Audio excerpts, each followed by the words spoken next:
News 7 Tamil, பொறுப்பும் பொது நலமும். IPL சூதாட்டம் தொடர்பான விசாரணை தொடர்ந்து உச்சநீதிமன்றத்தில் நடைபெற்று வருகிறது. இது தொடர்பான கூடுதல் தகவல்களை எமது செய்தியாளர் ஸ்டீஃபனிடம் கேட்கலாம்.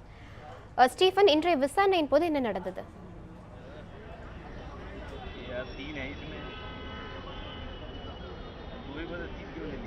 இன்று காலை சரியாக 10:30 மணிக்கு விசாரணை உச்சநீதிமன்றத்தில் IPL விவகாரம் தொடர்பாக நடைபெற ஆரம்பித்தது. அதற்கு பிறகாக ஸ்ரீனிவாசன் தரப்பில் பல்வேறு கேள்விகளை உச்சநீதிமன்றம் இன்று எழுப்பியிருக்கிறது.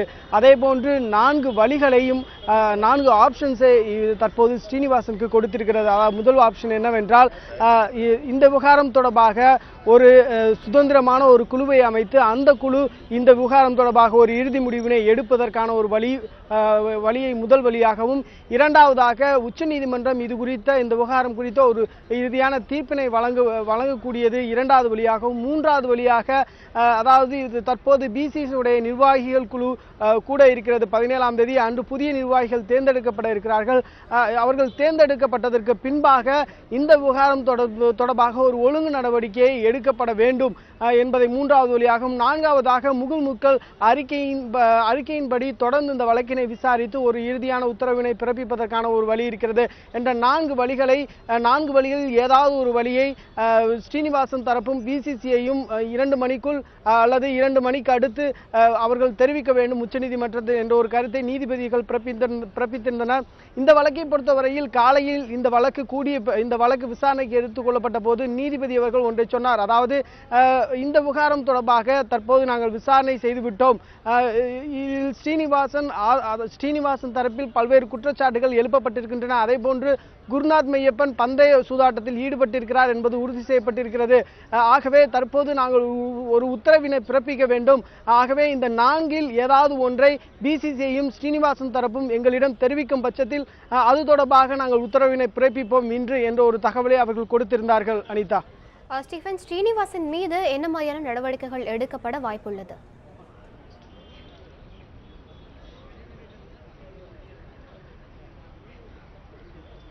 காலையில் நடந்த விசாரணையின் போது ஸ்ரீனிவாசன் சுதந்திரமான ஒரு குழுவை அமைத்து அந்த குழு விசாரணை செய்தால் நன்றாக இருக்கும் என்ற ஒரு கருத்தை தெரிவித்திருந்தார். ஆகவே இந்த மதியம் அவர்கள் இந்த BCCIயும் சரி ஸ்ரீனிவாசனும் சரி இந்த சுதந்திரமான ஒரு குழு விசாரணை செய்தால் நன்றாக இருக்கும் என்ற ஒரு கருத்தை தெரிவிப்பார்கள் என்று எதிர்பார்க்கப்படுகிறது. அதற்கு பிறகாக உச்சநீதிமன்றமானது இந்த சென்னை சூப்பர் கிங்ஸ் அணியானது அப்படியே இருக்கும், இந்த தொடரில் அவர்கள் தொடர்ந்து பங்கேற்கலாம் என்ற ஒரு உத்தரவினை பிறப்பிக்கலாம். அதே சமயத்தில் இந்தியா சிமெண்ட்ஸ் நிறுவனமானது சென்னை சூப்பர் கிங்ஸ் அணியை நிர்வகிக்க கூடாது, அதற்கு பதிலாக வேற ஏதாவது ஒரு நிறுவனம் அந்த அணியை நிர்வகிக்கலாம் என்ற ஒரு உத்தரவினை பிறப்பிப்பார்கள் என்று எதிர்பார்க்கப்படுகிறது. அனிதா, உங்கள் தகவல்களுக்கு நன்றி. ஸ்டீஃபன், இது குறித்து சென்னையில் ஸ்ரீனிவாசனின் இல்லத்தில் இருந்து எமது செய்தியாளர் மீனா தரும் தகவல்களை கேட்கலாம். வணக்கம் மீனா.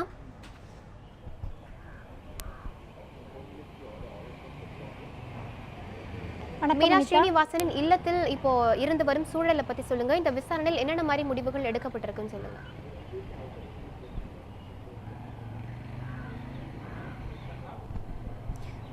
அதாவது IPL சூதாட்ட விசாரணை தொடர்பான விசாரணை அறிக்கை உச்சநீதிமன்றத்தில் இன்று மீண்டும் தாக்கலானது.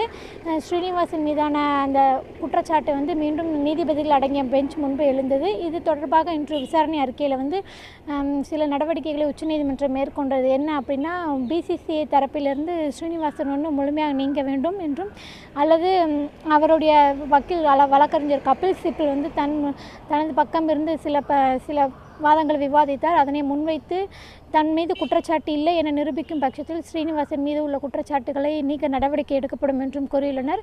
இது தொடர்பாக இங்கே சென்னையிலிருந்து ஸ்ரீனிவாசன் இல்லத்தில் பார்த்திங்கன்னா அவர் எந்த விதமான பதிலும் இதற்கு அளிக்கவில்லை. உங்கள் தகவல்களுக்கு நன்றி மீனா.